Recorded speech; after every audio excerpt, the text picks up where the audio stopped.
I need to tell you something that almost nobody knows, and that still gives me a strange shiver when I remember the details. It's not a pretty story, it's not a heroic tale, and there's nothing exaggerated about it. It's something that happened before my eyes, in the middle of World War II, when everything around us seemed out of control. We had already seen everything: mines, ambushes, shots coming from nowhere. But on that day, in that forgotten piece of destroyed land, it was a dog that changed everything. And look, when I say it changed everything, I'm not exaggerating. If he hadn't done what he did, you would never be hearing this now. We were advancing through an area that the command said was clear, but every experienced soldier knows that when the silence becomes too perfect, something is wrong. The ground was damp, reeking of gunpowder and old mud. The smoke from the night's bombardment still hung in the air, like a grey veil that made it difficult to even breathe. The platoon moved slowly, almost in single file, each looking ahead and pretending not to be afraid, but I could feel their nervousness in the way they held their rifles. That's when our dog, the only one who still seemed to have any energy after days of not sleeping properly, froze in the middle of the road. He stopped in front of a destroyed trench as if he'd seen a ghost. We called him, pulled on the leash, pushed him, and nothing. He wouldn't move. And then came the bark. Just one. Dry. Unique. Unlike anything he'd ever done before. It wasn't a normal warning bark. It wasn't a warning of an enemy in sight. It was something else. Something I'd never heard before, and it chilled me to the bone. At that very moment, half the troop wanted to advance anyway. The other half froze, and I was stuck in the middle, not knowing what to think. But if there's one thing you learn in war, it's that sometimes the only signal that will save your life doesn't come from a soldier or a radio, but from a detail that nobody notices. And that bark seemed exactly like that. A detail that made no sense at all, but that carried something hidden. What happened after that bark is unbelievable. Seriously. Even today, if I hadn't seen it with my own eyes, I'd say it was made up. But it's not. That dog didn't freeze by accident. He didn't look at the destroyed trench for no reason, and you'll understand why.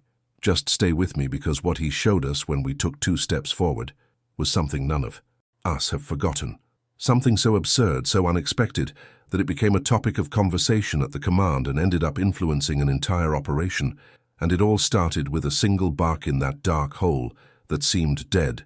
Get ready, because from here on out the story only gets worse, and every minute of it has a twist that almost made us not want to go home. After everything I've told you, tell me one thing. If you were there, in that strange silence, would you trust the dog's instincts, or would you attack anyway? Before we get to the most intense part of the story, take the opportunity to subscribe to the channel, leave a like to support it, and comment below. What city are you watching from? This really helps us to continue bringing real stories that almost nobody knows. Shall we continue? Because now things are getting serious. When we entered that sector, it felt like the entire ground was breathing against us. There was no bird noise, no wind, nothing but cold smoke slowly rising from the explosion craters. The command said the area had been swept the day before, but every soldier knows when they say that too quickly, it's because something is out of place. And it didn't take 3 minutes for me to realize that something was wrong with that patch of land. The mud was marked with footprints that weren't ours. We knew the pattern of American, British footprints, and those didn't match any friendly group. They were deeper, more spaced out. People running, people carrying something heavy, nervous people, and that already gave us stiff necks. The platoon advanced as if treading on glass. The sergeant ordered them to line up, slow down, and keep their eyes open because visibility was low and the front line was too quiet. And in the midst of all this, there he was, the dog. We called him Rocco. He was the most disciplined of the group. Normally he would go ahead, sniffing, observing, pulling the leash with the confidence of someone who had saved people before. But that day, right at the beginning, he started reacting differently. Nothing absurd, but different. First, he avoided a patch of terrain that looked like any other. Then, he looked at me as if he wanted to confirm something. It wasn't his usual look. It was a hard, focused, almost irritated look. We kept walking until we reached a destroyed trench, half closed off by loose earth and broken wood. It was the kind of place that nobody usually pays attention to.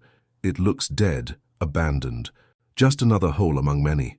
But when we got there, Rocco simply stopped. It wasn't a slowing of pace, it wasn't a slight hesitation. He stopped completely, frozen, as if he had hit an invisible wall.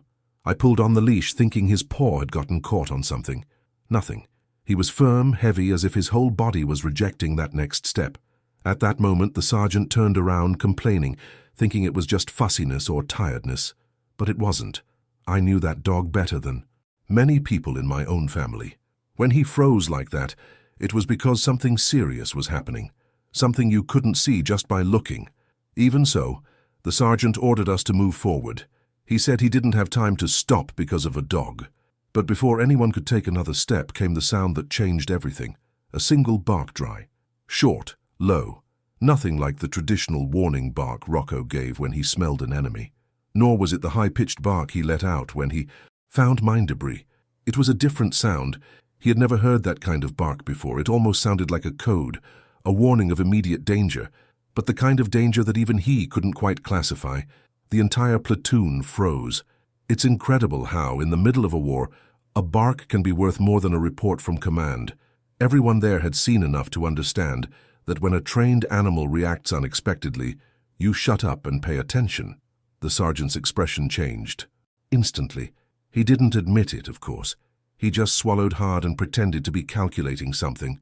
But the way he raised his arm, signaling a halt, showed that, for a second, even he felt that we might be inches away from making a mistake that no one would survive to tell the tale. I knelt beside Rocco, trying to understand what he had seen, heard, or smelled. The pup kept his eyes fixed on the trench. He was breathing rapidly, but without despair. Tense, prepared, as if he were waiting for someone or something to move inside. The trench was partially collapsed, full of pieces of wood, torn sandbags, abandoned helmets, and fresh mud. And it was precisely the fresh mud that chilled me to the bone. The trench looked abandoned for days, but the mud had recent marks, not footprints, drag marks. Something or someone had moved there less than 2 hours ago. I called the rest of the group quietly. I pointed with my hand to the exact spot where the mud seemed to have shifted. There. Reaction was immediate. Weapons raised, finger near the trigger, eyes wide. But nobody moved forward. Nobody wanted to be the first to enter that hole where even the dog refused to put its paw. It was then that the sergeant decided to send one of the lighter soldiers down slowly to take a look. He hadn't even taken 2 steps forward when Rocco growled low, almost silently, but firmly enough to make the soldier freeze on the spot. That's when I realized it wasn't just fear of the terrain. It wasn't just the smell of an enemy. The puppy was reacting to more than one threat at the same time, and when that happened, which was extremely rare, it meant there was a double danger. Something on the ground, and something alive hidden there. The deadliest combination of all. What we didn't know yet was that single bark had just prevented the platoon from entering one of the most heavily booby-trapped locations we'd encountered in the entire campaign. But that part, the discovery of what was really there, only began to emerge seconds later, and it would change the course of the entire operation. Rocco already knew. We didn't. Yet. The sergeant took a deep breath, stared at the trench, and realized that, whether they liked it or not, someone would have to go down there. We couldn't stay still in the middle of that route for too long. The enemy could be watching, and if they were, that hesitation could be costly. So he chose Thompson, the youngest of the team, light, fast, and with eagle eyes. The boy looked no more than 19, but he had already been through more firefights than I could imagine for someone his age. The problem was that, however experienced he might be, no amount of training prepared someone to go down into a hole where even a trained dog refused to enter. Thompson nodded, trying to appear brave, but his hand trembled. He took a step forward. Rocco immediately growled softly. Not an angry growl, but a warning. Don't do that. The boy froze, looked at me and tried to smile, but the smile that came was crooked, almost an advance apology in case everything went wrong.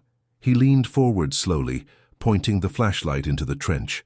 The light flickered because his hand trembled, and the more the light revealed, the heavier the silence seemed to weigh on us. The trench floor was riddled with holes, with deep marks from recent digging. The broken wood looked deliberately placed there, not fallen by accident, and the sandbags were positioned, strangely, as if they had been rearranged. The boy took another step. I grabbed Rocco by the leash because he was practically vibrating, almost tearing my arm from my hand. He didn't want Thompson to have gone there. And honestly, neither did I. But nobody had a choice. It was on the boy's third step that everything happened. He stepped onto an area that seemed normal, but with a tiny detail. The ground was slightly higher than the rest. Nothing visible to any ordinary person. Nothing that would catch the eye of war-weary eyes, but enough for a trained animal to recognize. As soon as his foot touched the ground, Thompson paled. He felt it. Something yielded slightly.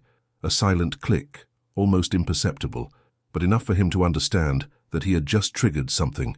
I only heard the crack because the world stopped for a second. That dry, absolute silence that only appears when everyone realizes they've taken a step in the wrong direction. The sergeant's eyes widened. Thompson froze, unblinking, and I could see the sweat running down his face as if he'd just emerged from a river. Rocco let out a desperate bark, a bark I'd never heard in that tone. Loud, angry. It was no longer a warning. It was panic. He knew a mine had been planted there, and he knew we were seconds away from dying. The sergeant signaled for everyone to stay still. Thompson stood frozen like a statue. Time simply stretched. 5 seconds felt like 5 minutes.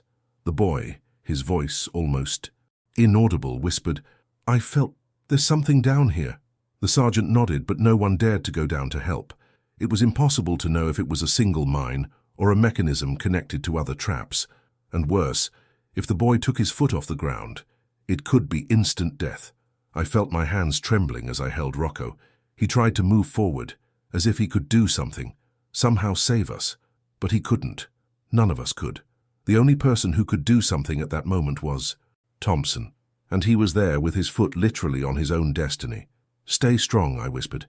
It didn't do much good, but it was the only thing I could say. The sergeant demanded absolute silence and surveyed the surrounding area. That's when he noticed something he had missed. Extremely thin, almost invisible wires crisscrossing the trench like spiderwebs. Some were attached to stakes, others buried under thin layers of mud. An entire network of interconnected traps. The trench wasn't just dangerous. It was a meticulously planned trap. If the first one detonated, they would all explode in sequence. It would be a massacre. And we, an entire platoon, would have been wiped out in seconds. The sergeant raised his hand and made a quick gesture, indicating for everyone to take 2 steps back. No one questioned it. I pulled Rocco back, but he didn't want to leave. He stared intently at the trench wall. Something there held his attention, something beyond the mines. Thompson, trembling, looked at the sergeant and asked quietly, "What now?" The sergeant didn't answer immediately. He was analyzing the terrain, the wires, the depth of the holes, the distance to Thompson. Everything pointed to a terrible conclusion. Any wrong move, any slightest slip, and that trench would turn into hell. But at that moment, while we were trying to figure out how to get the boy out of there, Rocco started growling again. This time, staring at the wall of compacted earth, where there seemed to be nothing. We thought the only threat was the mine under Thompson's foot, but the dog knew the truth. The trench hid another presence, something alive, something we hadn't seen before. The danger was doubled, and we had only discovered half of it. While Thompson remained standing, his foot trapped on what was probably a mine, the world shrank. There was no more war, no more battlefront, no more strategy. There was only him, that damned trench, the thin wires crisscrossing the ground, and Rocco's growl pointing to a spot no one there wanted to look at for long. The sergeant signaled for me to get closer to the dog. I crawled slowly, body low, trying not to touch anything. Any wire, any hole, any piece of wood could be another trap. I reached Rocco's side and saw his fur standing on end. His snout pointed directly at the side of the trench, where the ground seemed more compact. It was as if he smelled sweat, fear, and metal mixed together. He didn't blink. I swear, it looked like he was staring at someone. That's when I noticed a detail no one else had seen. In the earthen wall, almost hidden by broken planks and torn sandbags, there was a small crack. It wasn't big enough for someone to pass through, but enough for someone to observe, aim it, or stick the barrel of a gun in. My spine froze. I raised just one eye without exposing my whole head, and that was enough to see a quick metallic glint moving inside. It wasn't a reflection of light. It was movement. Someone was there. I didn't need to say anything. The sergeant already understood from my face. He made a quick hand signal. 2 soldiers raised their weapons towards the opening, but nobody fired. If the shot hit the wrong structure, the explosion would be instantaneous. We were stepping into a death trap, surrounded by invisible enemies. And to make matters worse, a comrade had his foot stuck on the trigger of everything. The silence grew so heavy that you could hear Thompson's ragged breathing downstairs. He tried to stay steady, but his knees trembled. His face was pale, his lips purple. He knew that any wrong move could be his last. I heard him whisper, almost voicelessly, "There's someone here with us. I can feel it." And he wasn't wrong. Suddenly, a dry sound came from inside the wall. It wasn't a gunshot. It was a click, the sound of metal hitting wood, like someone adjusting the weight of a weapon. Rocco went crazy. He let out the loudest growl I'd ever heard, tugging at the leash, trying to throw himself onto that patch of earth. He wasn't just scared, he was angry. Angry at something we still couldn't quite see. I don't know if it was instinct, pure desperation, or something beyond our logic, but in that second when the click echoed, Rocco did something he had never done in any training session. He let go. That single bark again, but this time facing the crack. A dry, direct bark, without repetition. And it was this bark that saved more than one life at the same time. What happened next was so fast that if someone told me, I would call it a lie. At the exact moment of the barking, a hand appeared through the crack, bringing with it the barrel of a rifle pointed towards Thompson. The enemy had waited for the right moment. The soldier, trapped, vulnerable, unable to run. He was going to shoot there, point blank, and then probably use the explosion of the mine as cover. But Rocco's barking startled the man for a second. It was the second we needed. The sergeant shouted, "Now!" 2 shots rang out almost simultaneously. Ours. One hit the wood around the crack. The other went through the hole at the perfect angle. We heard a muffled scream inside and the sound of a body falling, hitting structures, knocking things over. The rifle slipped and the barrel appeared partially through the opening loose. If that shot had been fired, it would have hit Thompson without giving him a chance to react. The silence returned, but it was a different kind of silence. It wasn't that strange emptiness from before, it was the silence that comes after something that almost went wrong. In war, that silence weighs like lead, because you know you escaped by a hair's breadth, a very narrow margin. The sergeant ordered everything to stop again. Nobody went down, nobody advanced. With the enemy down, had the situation improved? Yes, but not enough. There was still the mine under Thompson's foot. They still had the wires. There was still the possibility of other men hiding in tunnels connected to that trench. We had only cut off one head of a beast that could have had several. Thompson began to cry. It wasn't a loud, boisterous cry. It was that silent, trapped-in-the-throat cry of someone holding it in as long as possible. I heard him loading the gun. He murmured. I thought I was going to die standing up. I looked at him and then I looked at Rocco. If the dog hadn't frozen back there, if it hadn't growled, if it hadn't let out that strange bark, if it hadn't stared at the crack, the boy would have been shot in the chest without even having time to understand what was happening. And along with the mine explosion, nobody would have found enough of a piece of him to send back home. The sergeant took a deep breath and spoke in a low but firm voice. This puppy just saved the whole operation. And we haven't even started messing with what's down here. He was right. The only reason we were all still alive at that point was an animal that didn't speak our language, but seemed to understand the situation better than anyone there. That single bark in that enemy trench had made the difference between an active platoon and a pile of corpses. But the most tense part hadn't even begun. How to get Thompson out of there without blowing everything up? And what else did that trench hide besides that fallen enemy? Rocco was still staring at the hole, and judging by his expression, it seemed like it wasn't just a mine and an enemy soldier that were at stake. There was more to it, much more. After the hidden enemy was taken down, we thought for a second, just for a second, that the worst was over. But that thought died quickly, really quickly, because while we were still trying to catch our breath and understand what had just happened, Rocco didn't relax for a moment. He didn't lie down, didn't sniff the ground, didn't move away from the hole. He kept staring at the wall, as if he were waiting for another move. This already made it clear that trench had more than one soldier with a rifle waiting for the right moment to kill someone. And it was at that moment that the sergeant decided to go down himself. It was risky, but leaving Thompson there, with his foot trapped in the mine without knowing what else was around, was asking for everyone to die together. The sergeant approached slowly, analyzing every inch of the ground. He didn't trust even his own shadow in that environment, and with good reason. When he got within 2 meters of Thompson, he crouched down. "Don't move your foot, don't move a muscle." Thompson didn't even answer. He just swallowed hard. The boy was trembling so much, it looked like his body was going to shut down on its own. The sergeant then began digging slowly with his hands, removing dirt, leaves, pieces of wood and gravel. He needed to understand what type of mine it was. If it was a common, single-pressure mine, there was a chance of neutralizing it. If it was a double mine, with a secondary trigger, it was practically impossible to get Thompson out of there alive. And if it was a chain mine, the worst-case scenario, the entire trench could be blown up with the slightest mistake. With each handful of earth removed, I felt my heart beat faster, until a small, somewhat rusty piece of metal appeared, a pin partially buried. The sergeant held his breath.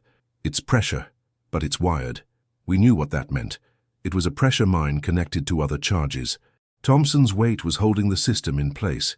If he took his foot off the gas, the explosion would pull in 2, 3, or 10 more mines around it, depending on the connection. The sergeant stopped digging and looked at Thompson with the seriousness of someone about to say something no one wants to hear. "If you move even an inch to either side, there won't be anything left. Listen to me. You can't even breathe deeply now, understand?" Thompson closed his eyes for 2 seconds. When he opened them, they were full of tears. "I don't want to die." "And you won't," the sergeant replied, "if you follow exactly what I say." But before he could start working in the mine, Rocco leaped forward, snatching the leash from my hand. He didn't attack. He didn't bark. He simply went straight to the other side of the trench where there were a pile of dirty sandbags. He began scratching frantically, digging as if something were buried there. The sergeant turned to me. "Hold that dog!" I tried, but it was useless. Rocco was guided by something far stronger than our physical strength. In a few seconds, he exposed another metal structure, another pin, another mine. But this one was positioned in a curious way. It didn't seem to have been activated. It seemed to have been placed strategically, which meant it was part of something bigger.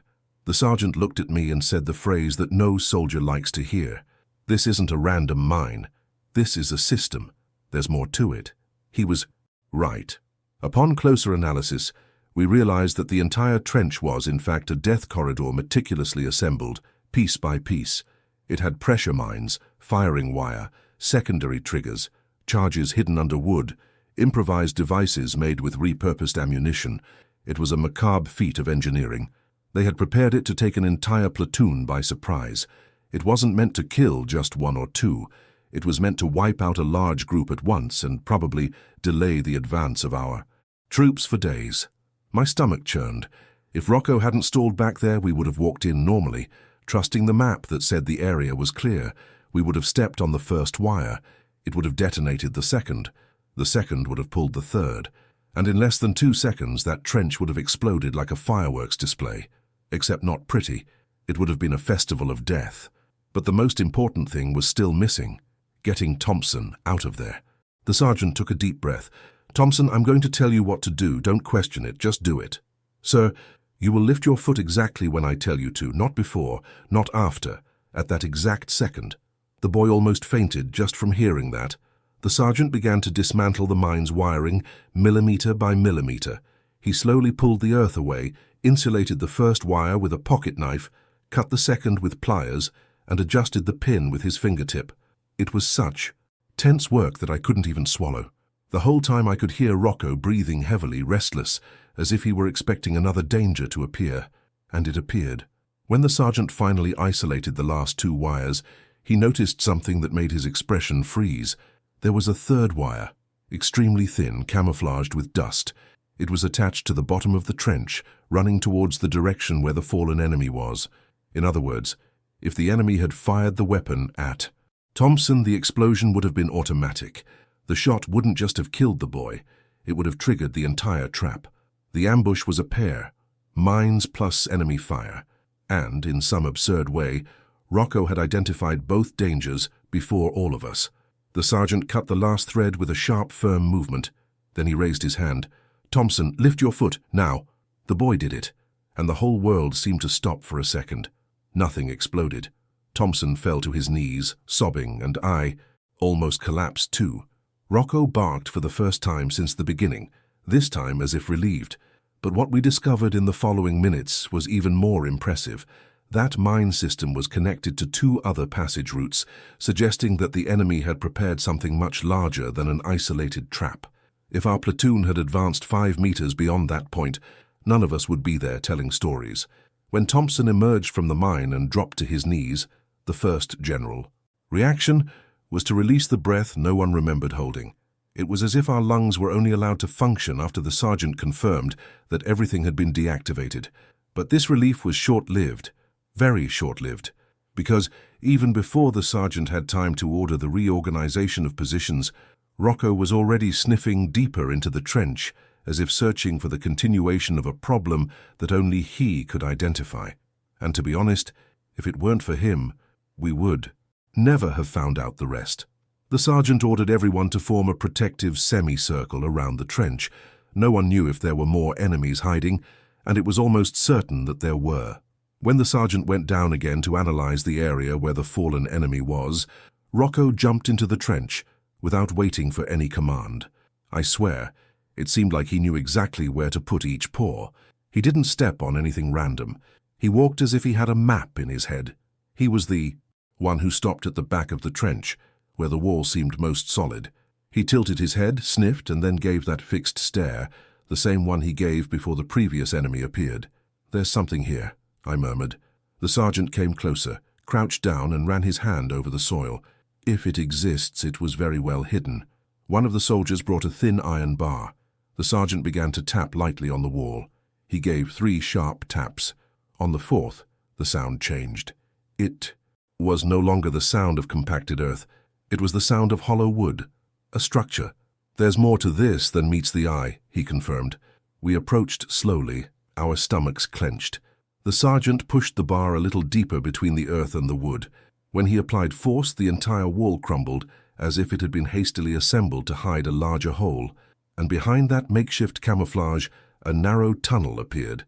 Too human to be natural, too dark for someone to enter, unprepared, and too deep to not make it clear that the enemy had grand plans there. If that wasn't enough, the smell confirmed the theory. The smell of fresh gunpowder, old food, and accumulated human sweat. In other words, there were more men hiding there, and for a long time. "Everyone, weapons at the ready," the sergeant ordered. "If there's anyone in this tunnel, it won't be a small thing." Before any soldier could approach, Rocco stuck his snout into the entrance and began to growl so loudly that he seemed even bigger than he actually was. He sensed something alive inside. He was sure of it, and if he was sure, we were too. 2 soldiers positioned themselves on either side of the entrance, their weapons drawn. The sergeant threw a stone inside. The sound hit something and bounced back too quickly. "Short," he murmured. "There must be a fold in there." He was right. The sergeant signaled. The soldier next to him lit a small flashlight and shone the beam inside. The light revealed what none of us wanted to see. 3 more men huddled in the back holding weapons, all positioned to react the instant someone entered. They were waiting. It wasn't improvised. It was a planned ambush. But the detail that caught our attention the most wasn't the number of men. It was the device on the ground, a metal box with loose wires and an improvised detonator. Their intention was probably to wait for our platoon to enter the entire trench before activating it, which would have blown up the entire mine system at once. In other words, the plan was to eliminate not only us, but the next platoon as well.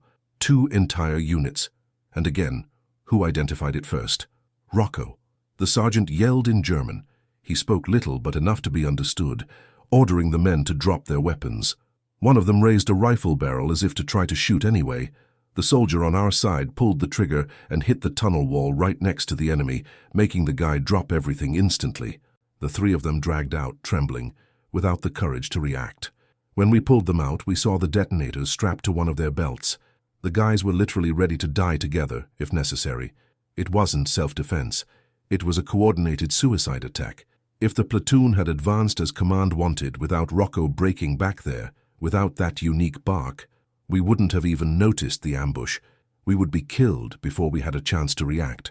The sergeant analyzed everything in silence for almost a minute. Then he looked at me and then at Rocco. "That dog didn't just save you," he said. "He saved 2 entire units. Now the command needs to know this immediately." While the prisoners were being tied up, Thompson was still sitting on the floor, his face sweaty, staring at Rocco as if he were seeing an apparition. "I should be dead. He saved me twice." "He saved us all," I replied. When we started dismantling the rest of the mine system and clearing the area, the scale of it became even more absurd. There were 3 connected tunnels, 2 interconnected boxes of explosives, and at least 14 mines ready to detonate in a chain reaction. This is where it became clear. If the dog hadn't stopped at that trench, the outcome of that battle would have been completely different, and the most impressive part was yet to come. When we cleared the enemy out of the tunnel, disarmed the last mines, and began to clear the area, it had become clear to all of us that this wasn't just a simple enemy backline. It was a key point. Strategic. Damned. And if we had blindly trusted the map and advanced as commanded, 2 entire units would have gone up in smoke. The sergeant called 2 soldiers to transport the prisoners, but before that he called me. "You with the dog, come with me now." He didn't say why, but from his tone I already knew he wanted command to see what we found with their own eyes. It wasn't the kind of thing you could explain in a report. If someone read Mine Corridor plus Suicide Tunnel plus 3 connected detonators, they'd think we exaggerated. The truth needed to be seen. On the way back, my legs still felt shaky. The smell of earth mixed with gunpowder seemed to cling to my skin. Rocco walked beside me, exhausted but alert. He kept looking back as if checking if anyone else would come from the tunnel, even knowing that nothing else was coming from there. His adrenaline was still at its peak. When we arrived at the forward command tent, the sergeant didn't even ask permission. He opened the top like someone opening a front door. "Gentlemen, we have a problem," he announced. The captain looked up, annoyed. "Sergeant, we're in the middle of planning the recapture of the western sector. Can this wait?" The sergeant took a deep breath.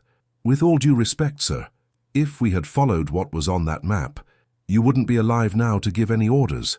The tent fell silent. The captain dropped the pencil. "Explain."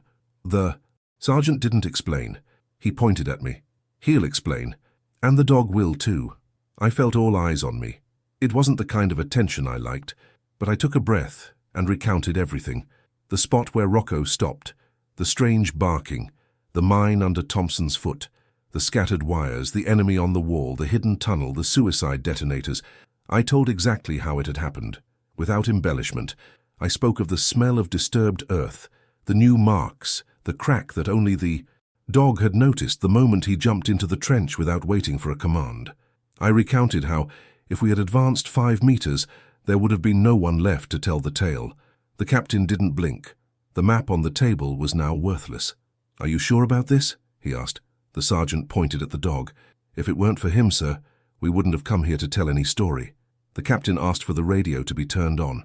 He immediately called the sector commander, his voice short and harsh. "Advance operation cancelled. I repeat, cancelled. We have traps set. Total troop repositioning is necessary. Mine engineering team, send immediately." At that moment, Rocco lay down beside me, exhausted. He was trembling slightly. It wasn't fear. It was an adrenaline rush. He had done in an hour what many people couldn't do in weeks of patrolling. When the chief engineer arrived, still full of himself, thinking he was going to find half a dozen poorly constructed mines, it took him exactly 40 seconds to lose his arrogance. All it took was for him to see the first set of wires. "My God, this is a chained system," he murmured. The sergeant crossed his arms. "Yes, and it almost took 40 men with it." "Who triggered the alert?" the engineer asked. The captain turned and pointed at Rocco. "He." The engineer laughed. He thought it was a joke. "Who, the dog?" "Yes," the captain replied. "And you should thank him, because if we had advanced when you said it was safe, you would be scattered in pieces on the field today." The engineer swallowed hard. He didn't argue. The next few minutes were filled with total tension. The engineering team entered the trench, followed the tunnels, and dismantled the mine system one by one. It was hours of work. With each explosive found, each wire cut, the expression on their faces changed. It wasn't just the size of the system, It was the precision with which it had been assembled.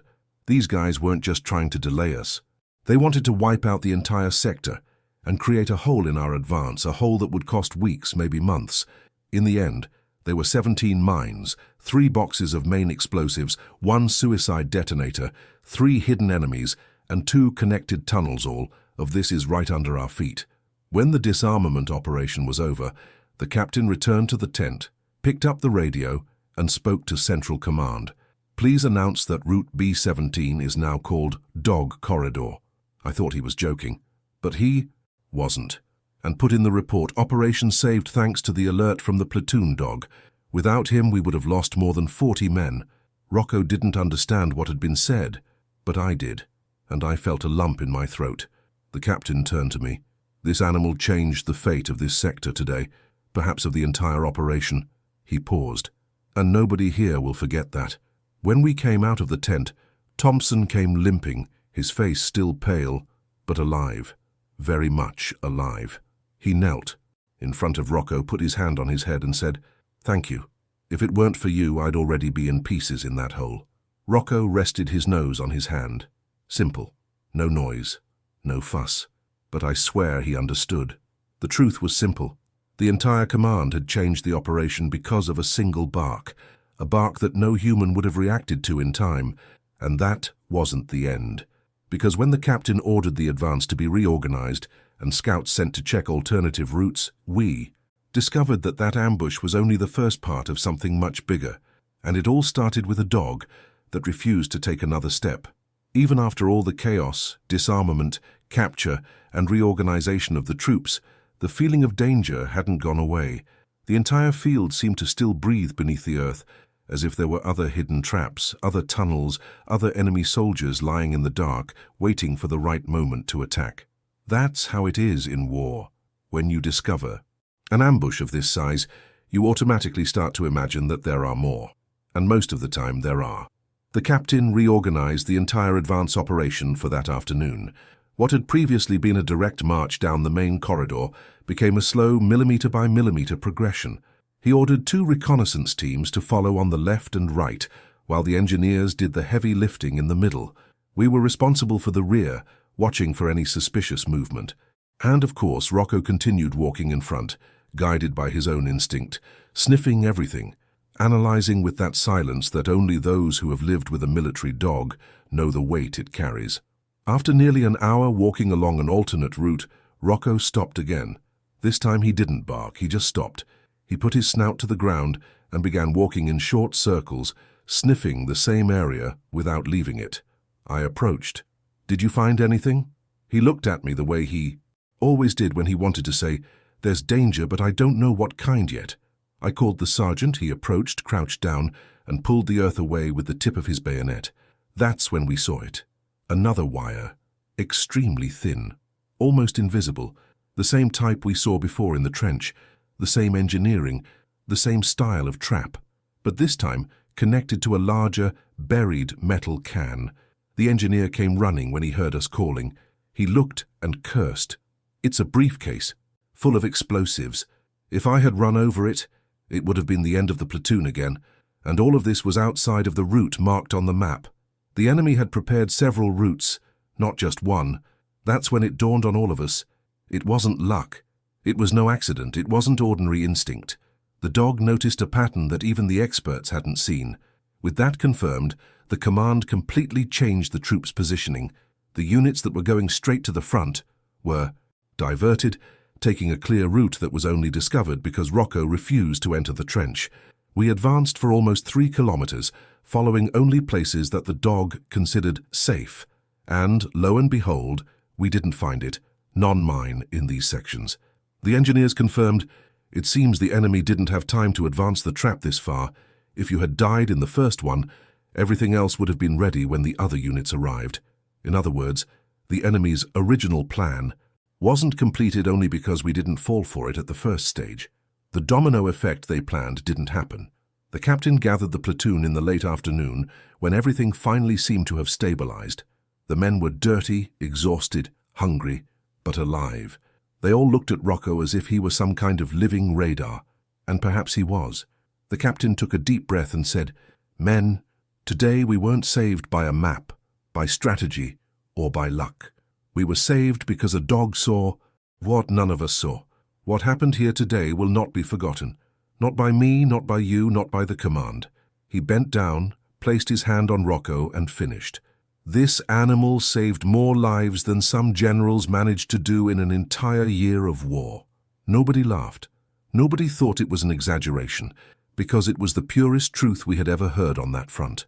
One of the soldiers, looking at the trench where it all began, murmured, "If he had taken 2 more steps, we would all be dead." Now, and that was exactly it. Cold, simple, real. That night, while the rest of the troop rested, I stayed awake outside the tent. Rocco was lying beside me, finally relaxed, breathing slowly. I stroked his head, and he just stared at the horizon, with that look of someone still processing everything he had felt that day. Because that trench wasn't just a trap. It was part of a larger, calculated, cruel offensive that only failed because a puppy braked at the right moment. When the official report came out a few days later, it read, "Operation interrupted and redirected due to an early warning from a military dog. The animal's actions prevented a fatal ambush, preserving lives and ensuring the continuation of the offensive. The dog identified a composite threat, hidden enemies, and connected mines, allowing for an immediate response. Without the warning, the platoon would have been eliminated." Do you know what else was written? The dog only let out one bark. A single sound. That prevented a tragedy, destroyed the enemy's plan, and changed the course of an entire battle. In the end, looking back at everything we went through, one harsh and simple certainty remained. Sometimes, war isn't decided by tanks, bombs, or generals, but with a single bark at the exact moment. And that day, the fate of dozens of men was decided in this way, by a dog standing in front of an enemy trench. A dog that saw what no human has ever seen. After all this, tell me one thing. If you were there, would you have trusted the dog's barking or thought it was just an unimportant detail? In the end, the lesson is clear. Sometimes life depends on paying attention to the smallest sign. If this story captivated you, leave a like, subscribe to the channel, and comment below which city you're watching from. This really helps us continue bringing you real-life stories like this one.